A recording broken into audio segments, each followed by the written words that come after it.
early game. But what about you? I think I have to favor Rebellion as well. They have a lot more aggression, which counters the healing, quote-unquote.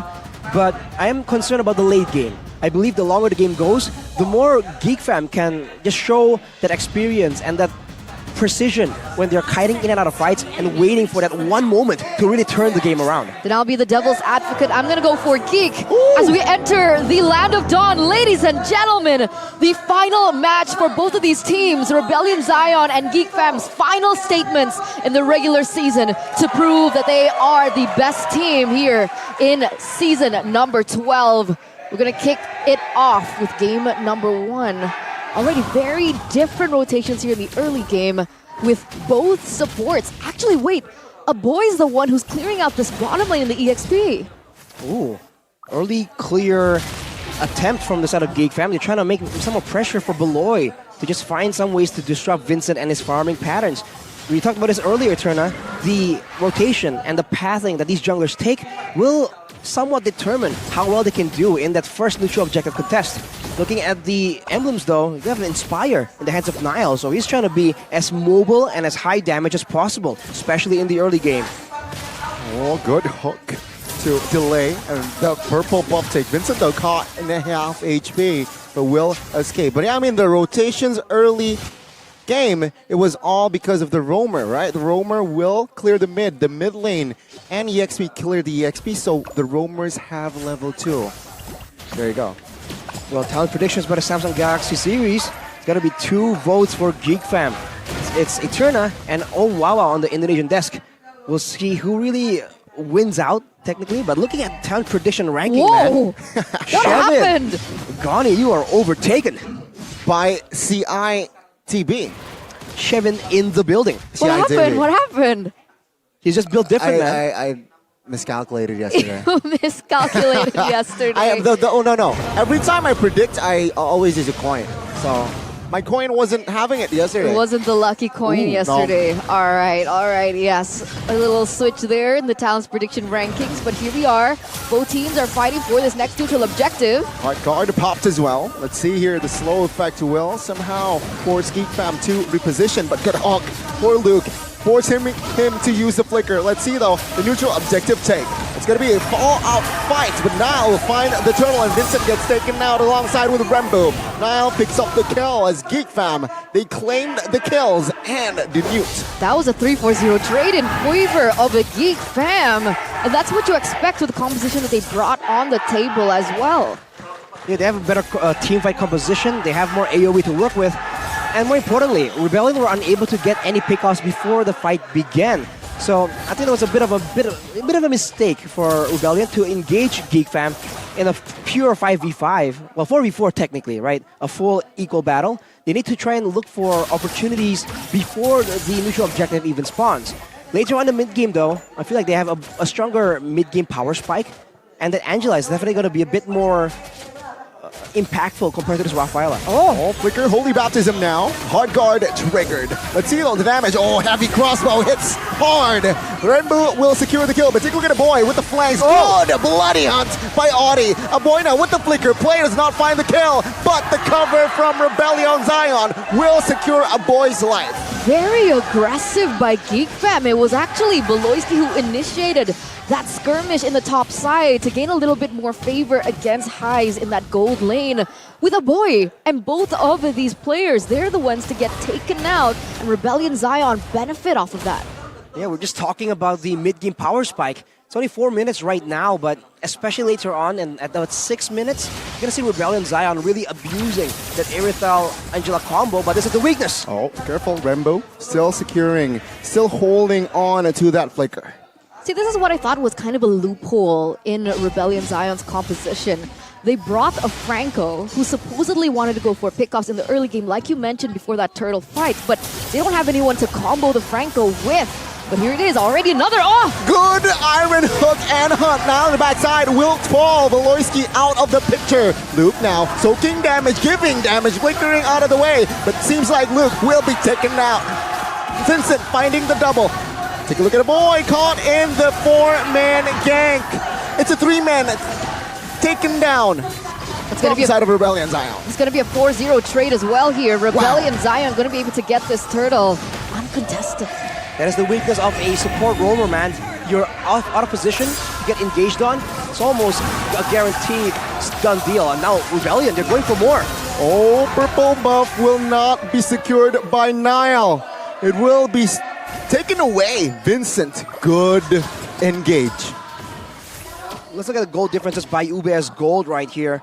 In the mid lane, it's pretty much even. And in fact, Renbu is doing a bit better. In the XP lane, the highlighted matchup here, 300 gold more for cars. I think the gold lane is where the real difference is really stacking up, right? Highs almost at 4K. Chadera, excuse me, is halfway there. So the early game for Brody isn't really working out. Rebellion having a lot more success right here, but look at this engage. Oh, that flicker, holy baptism earlier as well from Beloy. Does not really connect. Heisdorf is a little bit in a bit of a pickle. With the help of Hardguard now, they will re-engage. Beloy Nile. Oh, take a look at that damage. Beloyski, 20% of HP, 15 even. Gets out though. What is that damage in this early game? Has Irital even built her combo yet? Her core items? I don't think so. It's just that synergy. And now look at them trying to abuse it. What does she have? Has claws? Has claws, yeah. That's it. That's the damage coming in from the Has claws only, Arashi. He's also hitting a Rafaela without any defensive items at all. That is also part of the reason, right? The healer should never be in the front line. But Beloyski, being the aggressive man that he is, he likes playing this very high-risk style and even engaging on this quote-unquote security, safety support. So it has high risk, but also high reward if he's able to pull it off. Honestly, he hasn't though. Not so far. Right? And it's actually giving Highs a little bit more of a say in that lane. I mean, already 2 assists. We saw why that was possible because of that early engage coming in from Beloyski that propelled him a little bit more in terms of gold in comparison to Chidera on the Brody, who you expect to want to snowball. Yeah, I think what GEEK needs to do right here is to try and fake out, right? Feint and engage, and then go in afterwards. They only have one big engage tool, and he's getting jumping right now. Oof. GEEK fam rotating towards the turtle. They want to contest. Vincent.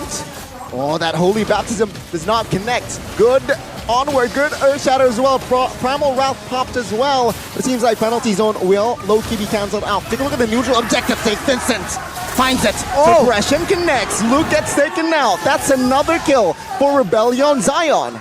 More wins on top of wins for Rebellion, man. Getting the neutral objective, outplaying Luke, making the 1v1 unfair.